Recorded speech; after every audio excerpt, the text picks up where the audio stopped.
Nah, jadi ajaran Muhammad itu ada siksaan kubur. Di dalam Kristen tidak ada siksaan kubur. Kalau Anda mau selamat di dunia dan di akhirat, terlebih lagi di alam kubur saat kita meninggal, maka kita harus berjalan sesuai dengan apa yang telah diperintahkan oleh Allah Subhanahu wa Ta'ala. Sebaliknya,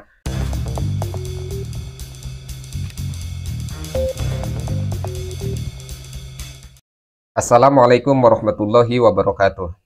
Alhamdulillahirabbil alamin. Allahumma shalli ala sayyidina Muhammadin wa ala alihi wa sahbihi ajma'in. Amma ba'du.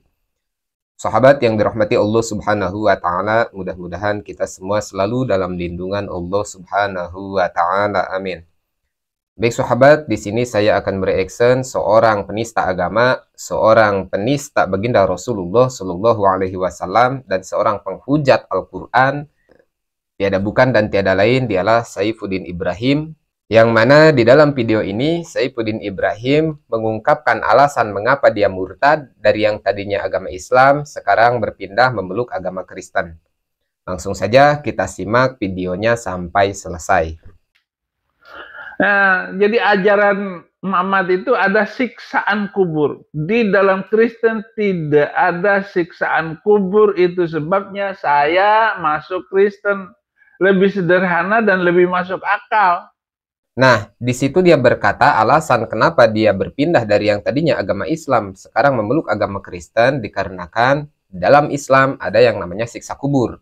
Sedangkan di dalam Kristen tidak ada yang namanya siksa kubur. Menurut dia, itu lebih sederhana dan lebih masuk akal. Sahabat, sebelum kita lanjut, saya akan sedikit menjelaskan kenapa di dalam Islam ada yang namanya siksa kubur. Sesuai sabda baginda Rasulullah Shallallahu Alaihi Wasallam, al-qabru raudhatun min riyadil jannah, au hufratun min hufarin nar. Kuburan itu adalah taman dari sekian taman-tamannya surga, atau jurang dari sekian jurangnya neraka. Artinya, para sahabat, kita hidup di dunia ini mempunyai pilihan.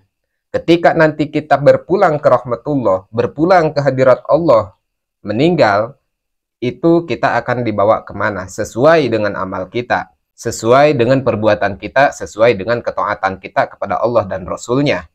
Bukannya baginda Rasulullah Shallallahu Alaihi Wasallam dakwatu risalah kepada umat, yaitu dengan konsep memberikan kabar gembira kepada umat dan memberikan kabar buruk kepada umat. Memberikan kabar gembira adalah bentuk surga, bentuk kenikmatan sebagai balasan dari Allah Subhanahu wa Ta'ala, bentuk ketaatan dan keimanan serta pengabdian kita selaku hamba kepada Sang Khalik.